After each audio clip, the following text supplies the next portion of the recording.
Whoops, that's the end of the talk. Let's go back to the beginning of the talk. I'm very excited to be here. I am going to encourage you all to put questions in the chat as they come up. I know sometimes it's hard to hold your question to the end. So I have the chat window open. I'll do my best to be looking at it. So feel free to pop a question into there and I'll pause and check questions occasionally. Or if you want to unmute yourself and ask a question, that's also welcome. And I grew up in New York, which means I have a tendency for speaking very quickly. So if I'm speaking too fast, just say something in the chat and I will try to slow down. You're seeing my slides, right? Everyone is seeing that? Okay, great. I'm seeing some nods. Fantastic. All right. So today I'm going to talk to you about how we can build better robot assistants and collaborators by understanding people better. That's sort of the main summary of my talk. I'm an assistant professor in the Robotics Institute. I've been here for 4 years now as an assistant professor. And as Yana said, I run the Human and Robot Partners Lab, where we focus on robotics and human-robot interaction in general. So I want you to imagine for a minute your favorite robot. And this can be a robot from science fiction or from the movies or books. Maybe it's a robot you know or work with. When you think about your favorite robot, maybe I got some of your favorite robots. These are some of mine. Oftentimes we think about robots from the media that are helpful. Robots that are designed to interact with people, to understand social cues, to understand language, live in our society, and provide us positive assistance. And we can dream these things. I mean, science fiction has been talking about robots for 101 years. Yana actually taught me the Czech word robota, which I'm mispronouncing, but it comes, the very first kind of creative piece about robots was Rossum's Universal Robots, a Czech play written in 1920. So we're at over 100 years of imagining robots interacting with people, but the reality of robotics today looks a lot more like this. These are assembly robots in a BMW factory. They work very quickly and much more safely than humans to weld cars together. And they're a pretty amazing technology. So don't get me wrong, these robots decrease human injury and they increase productivity. They're very fast. It's very impressive to get them to do exactly the same thing every single time.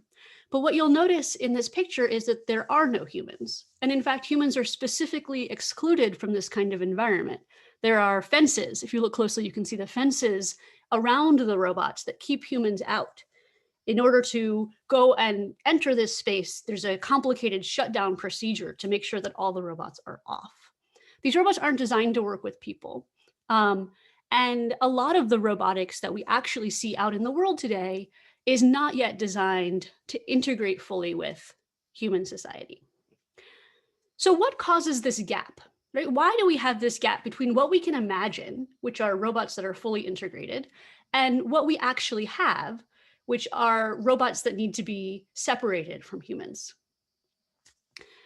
So I study how we can close that gap in order to make robots and humans more integrated.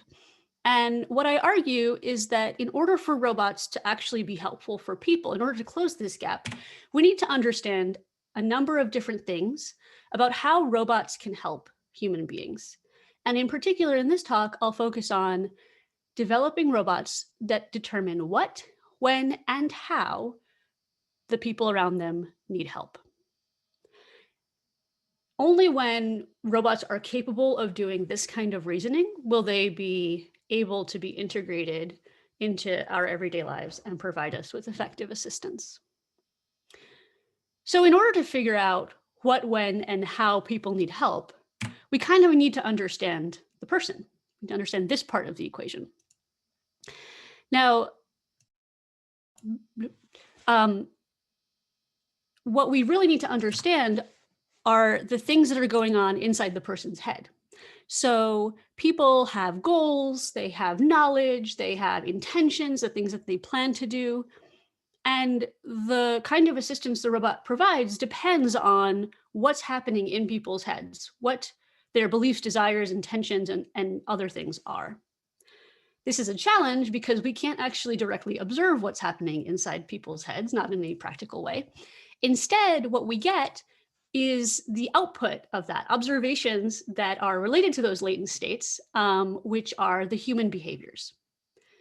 And so at the end of the day, robots need to use human behaviors in order to reason back about these mental states that actually determine the kind of assistance they should provide. And so half of my work is on doing this kind of reasoning, on building computational models of human behaviors that explain what the underlying relevant mental states are so that robots can understand people's goals or people's intentions.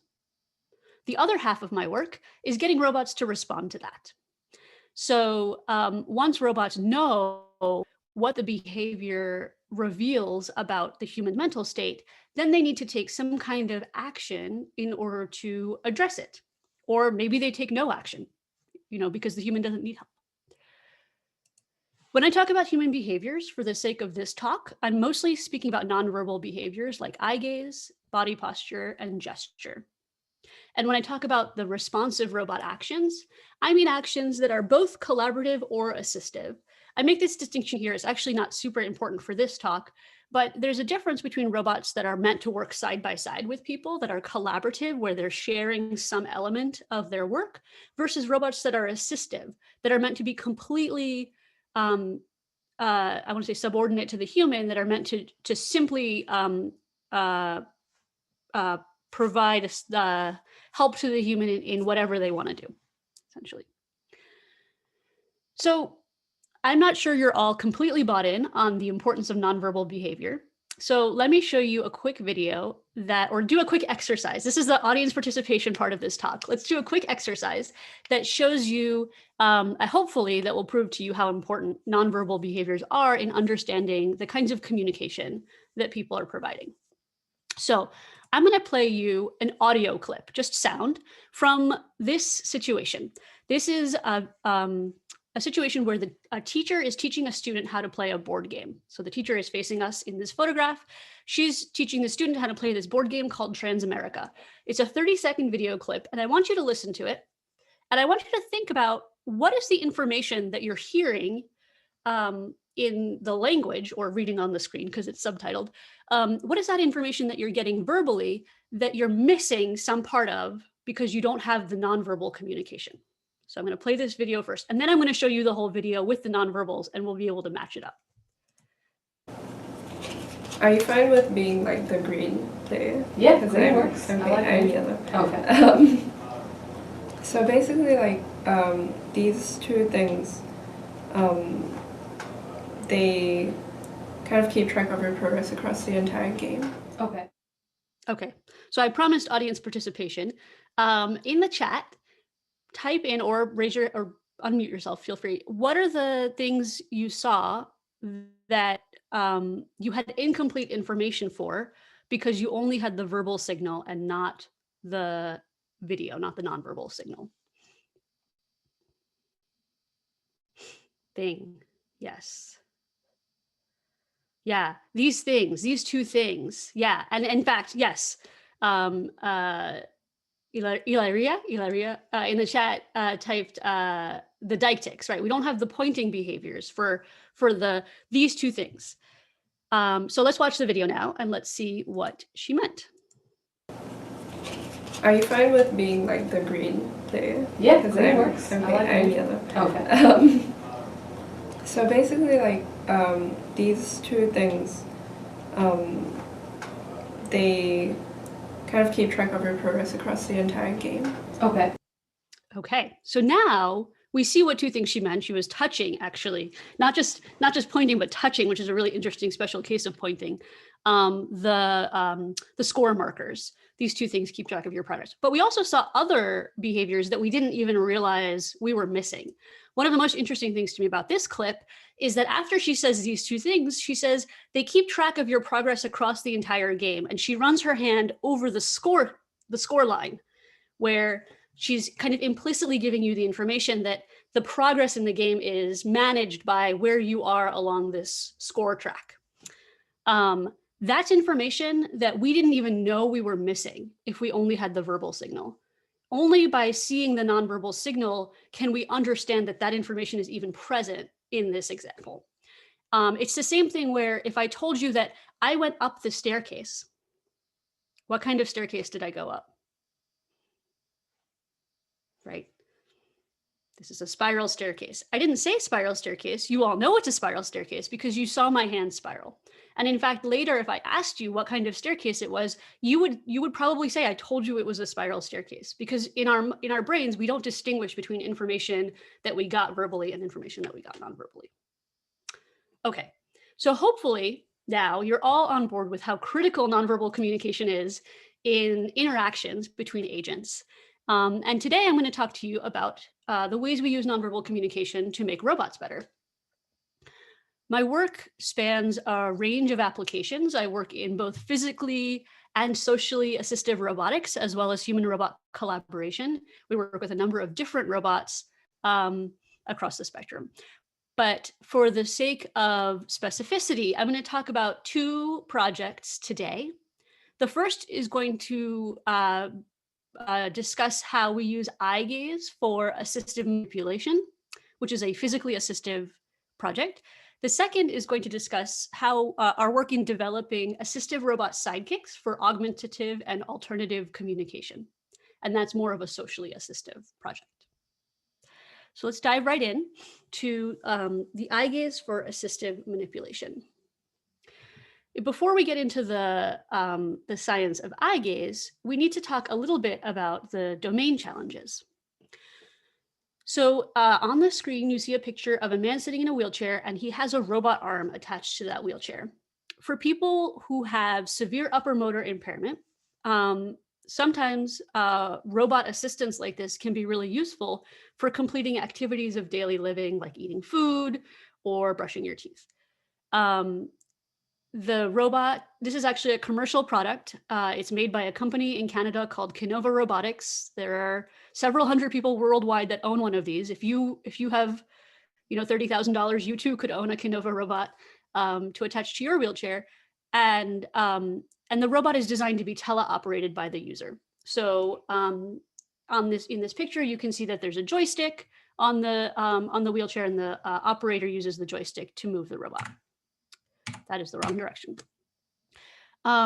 People use whatever interface they have access to teleoperate the robot. A joystick requires a fair amount of hand coordination. Sometimes people only have access to a sip and puff, which is a straw that sits by your mouth and you blow out or you suck in, and that's your entire control signal for the robot. Some people use a head array, which is a series of buttons around your head that you toggle by pressing with your head. People use foot pads, all kinds of different interfaces, depending on people's level of physical capability. Now, you might see a problem here, a control problem, if you've ever worked with robots. We have a robot, and in particular, we have a robot hand that we want to move through the world. Moving the robot hand, the robot end effector, is a 6 degree of freedom challenge, because we need to move the hand in 3 degrees of physical space, X, Y, Z, and also 3 degrees of orientation, pitch, yaw, and roll. But the input devices have extremely limited input degrees of freedom, right? Usually between 1 and 2 degrees of freedom at a time that you can control the robot. So to overcome this mismatch in the input control space and the output control space, people typically use a process called modal control, modal like modes, where you control as many degrees of freedom at a time as you can, and then you toggle between the modes to remap your controller. So maybe in mode 1, your controller, your joystick, for example, would control the robot's X and Y position, and then you would switch modes, which by the way requires another degree of freedom, to go into mode 2, and that would control the robot's Z position and one of the orientation directions, and then you would switch modes again. And as you can imagine, this is slow. So in the video you're seeing, the task for the user is to pour a pitcher of water. Now, admittedly, this is an able-bodied novice user. He's not the target audience for this technology, but you can see that this is quite a challenging process. And in fact, the secret, if you're not familiar with robot videos, the secret is to always look for the speed up factor in the corner, because that'll tell you how fast they had to make the video in order to seem reasonable in real time. And you can see that this video is sped up 8 times. So it's not just an awkward process, it's also very slow. So how do we overcome this, right? We can use artificial intelligence and what we know about humans in order to overcome this teleoperation problem, where we put an intelligent system in the middle that takes the human operator's input, control input from the joystick, and uses it to predict what they're trying to do, and then moves the robot in some way to take over some of the control space in order to help the user achieve that goal.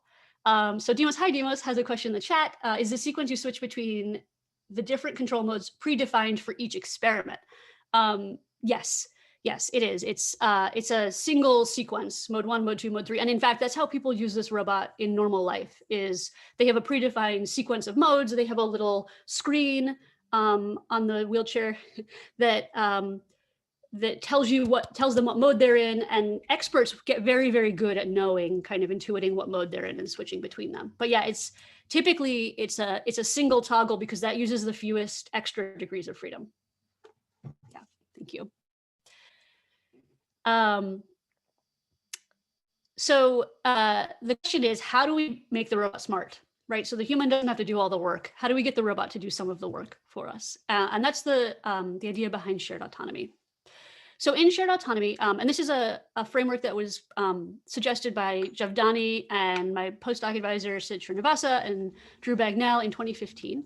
In shared autonomy, the robot system includes an intelligent part in the center called a POMDP. The robot system takes in continuous input from the user in the form of joystick input, and then uses that input to predict what target the user is trying to move the robot toward at any particular time.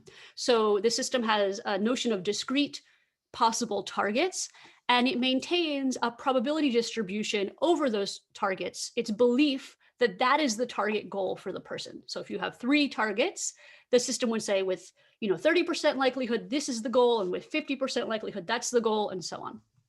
And once it figures out that the goals, it intelligently selects an assistive action that helps towards as many goals as possible, and the robot takes an action that fuses the user's control with the robot's own control, and then the process repeats. Now, the nice thing about a partially observable Markov decision process, a POMDP for this, is that it can represent uncertainty over the user's goal. So the robot doesn't need to know for sure which goal the user has. It doesn't even need to be very confident about it. It can handle varying levels of uncertainty. And as the user provides more input through the joystick, the robot can actually adapt to that and update its belief about the goals to be more accurate. And in fact, this works. So in my postdoc, we showed that this system works way better than teleoperation. On the left, you see a user using the robot in teleoperation. In shared autonomy mode. On the right, the user is teleoperating the robot completely. You can see that on the left, that user is able to select a piece of food from a plate much more quickly than the user who is teleoperating the robot and who has to control every single motion that the robot makes. And the truth is, I don't really like marshmallows. So, but they do stick well to a fork. In case you think I'm just showing you a cute video that isn't validated, we of course ran a human subject study to quantify these results. People controlled the robot using different kinds of shared autonomy. And they also used direct control, which is teleoperation. And they had the robot operate in autonomous mode, where they didn't get to make any choices. The robot just fed them pieces of marshmallow from the plate. When we ran this study with 24 users, what we found is that our shared autonomy system worked generally better than definitely better than direct tele-op, and generally better than a prior shared autonomy system across a number of different parameters. So when we look at how often the user was able to spear their bite of food, so we see their success rate at spearing their bite of food over these 4 different methods of robot control that they used. Our method had the highest success rate. Our method also ended up taking the least amount of time to spear a piece of food, except for the autonomous method, right? The autonomous robot speared the food the fastest, but of course the human didn't have choice over which piece of food the robot was going for. Our system also required the less effort when you measured in terms of the number of times that people had to switch through the modes to get to where they were going. Our system also, if you measure effort in terms of how much they have to move the joystick, our system also had the least amount of joystick input. And this is good. We want to minimize effort because it's taxing to control the robot in this way. And you want to make it as easy as possible for the user. And then when we asked people about using this robot, people felt just as in control as with the other shared autonomy method, although not quite as in control as when they were directly teleoperating the robot. So the shared autonomy system worked, right? We were able to predict human goals from their joystick input. But I told you that nonverbal behavior is important, and I haven't yet told you how nonverbal behavior plays into this. What I realized as we were doing this study is that we were leaving a lot of information on the table in terms of the human's nonverbal behavior. And in particular, there are a lot of studies in psychology that show us the link between where people are looking and what they're trying to pick up next. And so I wondered, could we use people's eye gaze to make the goal prediction even better? Instead of trying to predict the goal purely from this joystick signal, which is rather artificial, could we look at where people are looking naturally, not asking them to look at a particular target, but look at their eye gaze as they're doing this task that just emerges, and use that to improve our goal predictions. So we did that. Here's an example. I want to show you a video of a user doing this marshmallow spearing task. And you can see how much nonverbal behavior we actually get while someone is doing this task. Now, again, this is an able-bodied user. So people with motor impairment would probably have a little bit less motion. But you still get quite a lot. I mean, this participant is quite expressive, but you get quite a lot of information and signal about the user's intentions, about how they feel about the task, where they're trying to drive the robot, and so on, simply by looking at their facial expression and at their eye gaze and at their body posture. So as you can see, this participant is wearing an eye tracker. And we can use eye trackers to very, very easily and accurately determine where people are looking in the world. Now, I just want to say, I'm really glad I'm doing eye tracking research in 2021 instead of in 2001, because 20 years ago, to do eye tracking research, you had to bring people in and keep their head perfectly still. So you would bring them in and sit them down in front of a contraption, and they would have to bite on a bite bar, on a rigid piece of material, so that their skull didn't move. And then you would have a camera pointing down with a mirror that was angled to capture their eyes, and you would have to reconcile the camera image and the forward-facing image, and it was challenging. I'm grateful for those researchers because they found really interesting things, but I'm also happy we have the technology that we have today. So what those researchers who brought their participants in to bite on a bite bar found is that eye gaze often precedes hand motion. So this is a video that's going to loop, and you're going to see the real world video recording and then a computer simulation. In the real world video recording, the person's task is to pick up a block, move it around this red obstacle, and touch the block to the target point at the top of this apparatus, and then put the block back. And you can see with the white cross that their eye gaze actually precedes their hand motion. So their gaze goes to where they're going to grip and then jumps off of it just before they reach the block. The gaze lingers on any kinds of obstacles and then jumps ahead again to the target. So gaze here is very revealing. It can tell you several hundred milliseconds before someone moves where they're going to move their hand to. And our insight was, our question was, could we use this in this assistive manipulation scenario? Could we use people's eye gaze to tell us what piece what piece of food they were trying to pick up with the robot, so that the robot could guess their target faster. So we ran a study, another study where people did the same marshmallow spearing task with the same shared autonomy systems, but they were wearing eye trackers while they did it. So here you can see a head-worn eye tracker. It's like worn like a pair of glasses. In this case, there's one camera, but we replicated it with one with two cameras. There's cameras that look in at your eyes and a camera that looks out at the world. And using a calibration routine, you can triangulate where people are looking in the world based on where their pupil is in the camera image that's facing into their eyes. What we expected was that people would look at their target, right? Just like the previous research showed, we expected that people's eyes would move to their target before they got there. What we found is less that.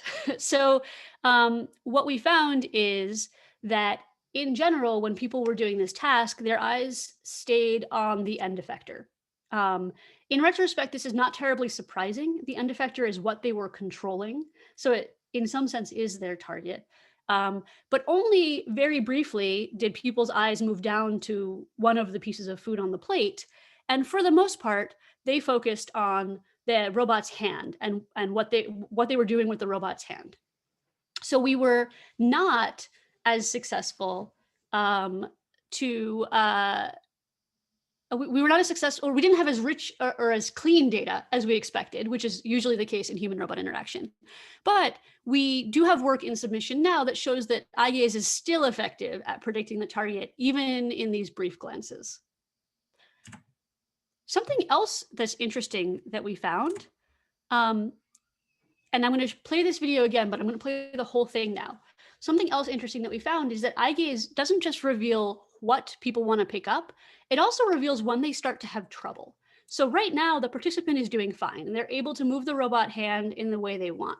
But in a minute, they're going to make a mistake, and it's not really their fault. The robot kinematics are a little challenging to use.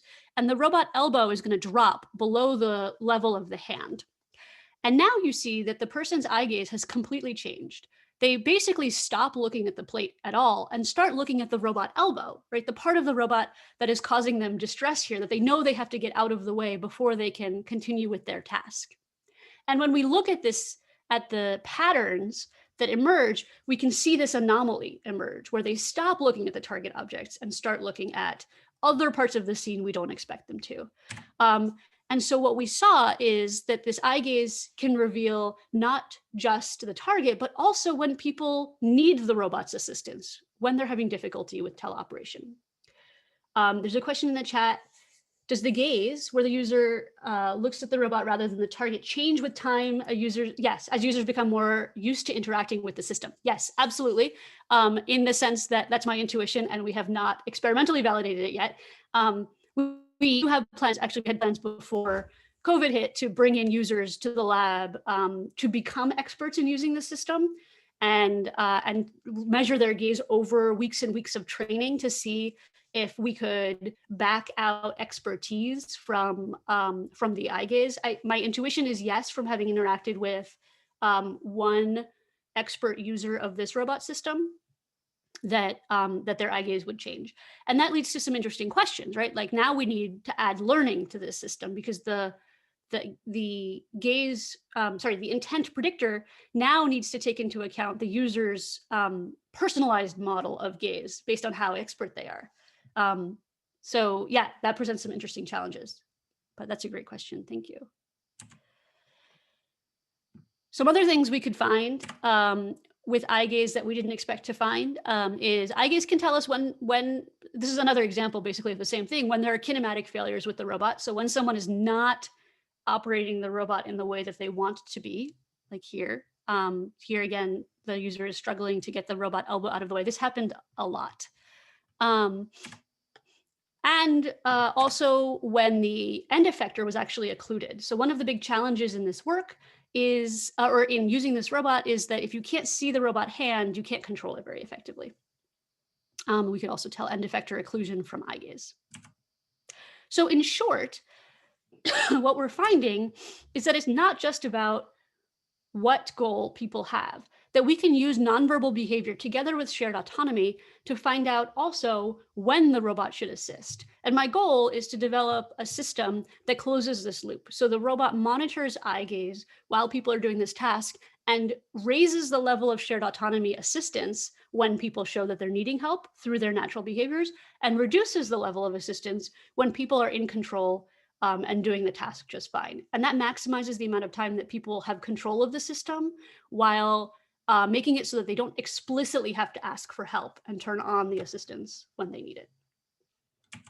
If you're curious about the data that we collected, we've open sourced it and you can reach it at the link that's on this page. It has about 5 hours of participant recordings, egocentric data, from the eye tracker with eye tracker recordings. We have exocentric third-person view of the participant with open pose, body posture. We have eye video, very close-ups of people's eyes, all of the robot information and stuff like that. So we're hoping that, it's hard to collect this kind of data, especially now, and we're hoping that people do interesting things with it and then let us know. So if you use this data and had fun with it, let us know what you found. So that was what and when. I just talked about how a robot could use eye gaze to determine what people are trying to do and when they need help. And for the last part of this talk, I want to talk about how, the how part of this. So how a robot can tell what kind of help people actually need. This is going to take us to the second project, which is Assistive Sidekicks for AAC. So once again, let me describe the domain here a little bit. AAC stands for Alternative and Augmentative Communication. The most famous AAC user was Stephen Hawking, who used an AAC device to type out words. And the classic Stephen Hawking voice is the voice of his AAC device reading out the words that he was typing on the screen. Lots of people use these kinds of devices who have a variety of physical or cognitive impairments. So here's an example of an AAC user and what it looks like over the shoulder to be using this device. So you can see on the left, we have the AAC device, which often, the interfaces vary, but it's often some kind of keyboard and some shortcuts to popular words and maybe menu options for different pages. And for the sake of this talk and for this research, we call the person who uses the AAC device the AC, or the Augmented Communicator. So this Augmented Communicator uses a joystick on her wheelchair and a big button to do the selection in order to select words on her device to speak. I'm going to show you a video that is from a study we did, and it's the experimenter has just asked the question of whether the AC uses this device to go on the internet. The man who's talking is the close conversational partner, is the caregiver for the AC. And you can watch the AC start to type things on the screen as the close conversational partner answers the question verbally. Instagram, she does everything, but she only uses it like a typewriter. And it's Bluetooth connected to the computer. So this she could use like that. Mm-hmm. But when your communication device... Okay, so we're going to speed this video up too, because it takes a really long time to type on these devices. People have different throughputs, but in general, it's acknowledged that it takes a long time. And I can, but I haven't explored the internet. She can use this. And we do go on the internet for all her updates. But by the time the AC gets a chance to speak, often the conversation has moved on to other things. Anybody who works in social groups knows that people like to fill empty spaces. So people will talk and the conversation topic will change, and then the AC user often loses their chance to contribute. So we asked, how do we use technology and robotic technology, which is the lens we see the world through, to maintain conversational agency for the AC?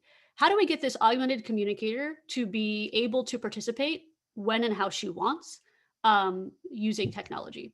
And what we realized is when you look at this scene, conversation is, in this case, an extremely social interaction, even more so than typical one-on-one conversation, because you have the augmented communicator, you also have this close conversational partner who's almost always there, and you have some kind of third party, in this case, the experimenter, who is engaged in the conversation. And when you think of conversation as a social interaction, you can start to think about how robots can change the social dynamics of that interaction in order to give more floor time to the AC to participate. So in order to ground this problem, we ran an initial study that looked at how people communicate using their AAC devices and how their interactions, what their interactions were like with their close conversational partners. We had 4 participants who came in to do this observational study. They ranged across ages and genders. They had different techniques for using their device, so different input devices.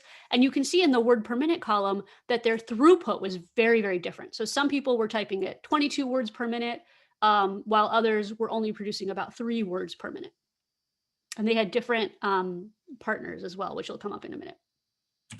What we found when we analyzed interactions with these participants is that the augmented communicators contributed more often when they were directly asked a question. So often there would be a situation where the third party interviewer would ask a question like, do you use your device for social media? And the AC would get a chance to answer right away. And then the CCP would often fill in extra information afterward. So you can see in the graph, it's the number of turns taken in each pair by whether it's the first turn after a question or the subsequent turn after a question.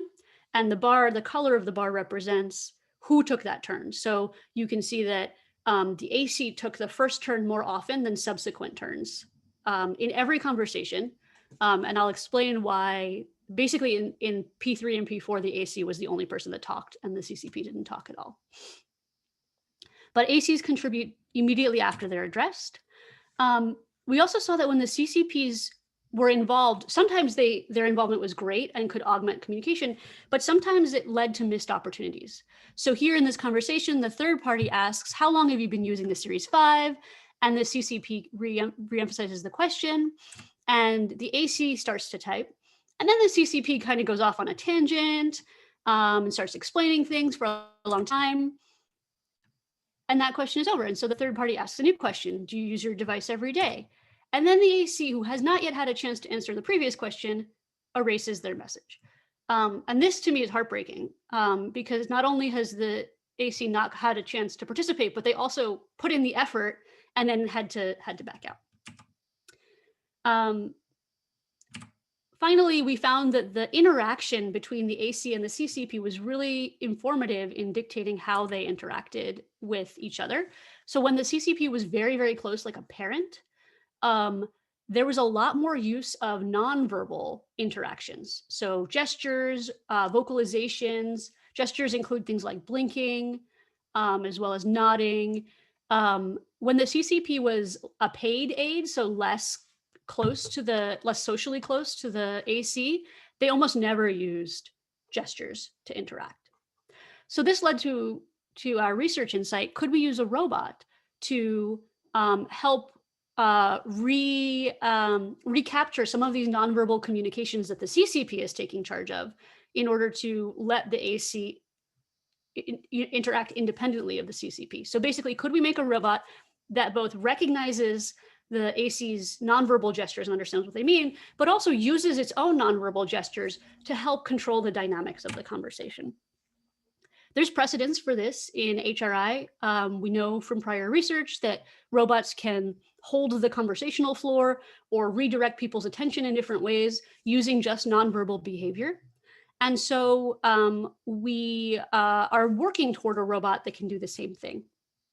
The first step to this work is a participatory design workshop. So my student and I and our collaborators are very committed to having this be a process that includes the ACs at the beginning and at every phase of the process.